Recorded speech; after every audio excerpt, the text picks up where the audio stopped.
આ 5 શ્લોકમાં સમાયેલો છે ગીતાનો સાર. તમે પણ જાણી લો આ શ્લોક. હિન્દુ ધર્મમાં ઘણા પવિત્ર અને ધાર્મિક ગ્રંથો છે. શ્રીમદ ભગવદ્ ગીતા પણ આમાંથી એક છે, જેને દિવ્ય સાહિત્ય કહેવામાં આવે છે. મહાભારતના યુદ્ધ દરમિયાન ભગવાન કૃષ્ણે અર્જુનને આપેલા ઉપદેશનો સાર ગીતામાં જોવા મળે છે. જે વ્યક્તિ શ્રીમદ ભગવદ્ ગીતાનો પાઠ કરે છે અને તેમાં જણાવેલી બાબતોનું પાલન કરે છે તે જીવનભર દુઃખ અને ચિંતાઓથી મુક્ત રહે છે. મહાભારતના યુદ્ધમાં જ્યારે કુરુક્ષેત્રના મેદાનમાં કૌરવો અને પાંડવો વચ્ચે યુદ્ધ ચાલી રહ્યું હતું ત્યારે અર્જુનનું મન વિચલિત થઈ ગયું. તેણે વિચાર્યું કે પોતાના લોકો સાથે કેવું યુદ્ધ. પછી અર્જુનને વિચલિત જોઈને શ્રી કૃષ્ણે તેને પરમ જ્ઞાન આપ્યું, જેને ગીતા કહે છે. દરેક વ્યક્તિએ નિષ્ઠાપૂર્વક શ્રીમદ ભગવદ્ ગીતાનો પાઠ કરવો જોઈએ.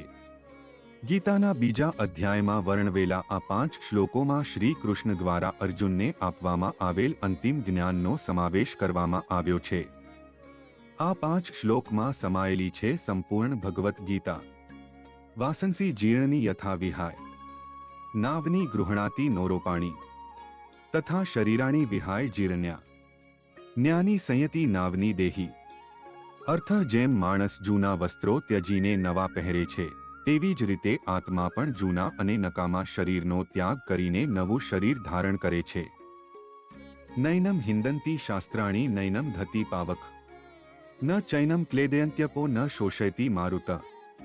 અર્થ, આત્માને ન તો કોઈ શસ્ત્રથી છેદી શકાય છે, ન અગ્નિ તેને બાળી શકે છે, ન તેને પાણી ભીંજવી શકે છે અને ન પવન તેને સૂકવી શકે છે. જસ્ય હિ ધ્રુવો મૃત્યુ ધ્રુવમ જન્મ મૃત્યુ ચ તસ્માદ પરિહર્યતે ન ત્વમ શોચિતુમર્હસી. અર્થ, આ જગતમાં જે જન્મે છે તેનું મૃત્યુ નિશ્ચિત છે અને મૃત્યુ પછી પુનર્જન્મ પણ નિશ્ચિત છે. તેથી જ વ્યક્તિએ તેની અનિવાર્ય ફરજ બજાવવામાં શોક ન કરવો જોઈએ. સુખદુઃખે સમાન કૃત્વા લાભાલાભો જયાજ્ય તો યુદ્ધાય યુજ્યસ્વ નૈવમ પાપમ વાપ્સ્યસી. અર્થ, કૃષ્ણ અર્જુનને કહે છે, તું સુખ દુઃખ, નફો નુકસાન, જીતહારનો વિચાર કર્યા વિના માત્ર યુદ્ધ ખાતર જ લડ. આ તમને ક્યારેય પાપ કરાવશે નહીં. અથ ચેત્વામીમમ ધર્મ્ય સંગ્રામમ ન કરિષ્યાસી, તતઃ સ્વધર્મ કીર્તિ ચ હિત્વા પાપમ વાપ્સ્યસી. અર્થ, જો તમે લડવાની સ્વધર્મને પરિપૂર્ણ નહીં કરો તો તમે ચોક્કસપણે તમારી ફરજોની અવગણનાનું પાપ ભોગવશો અને તમે યોદ્ધા તરીકેની તમારી ખ્યાતિ ગુમાવશો.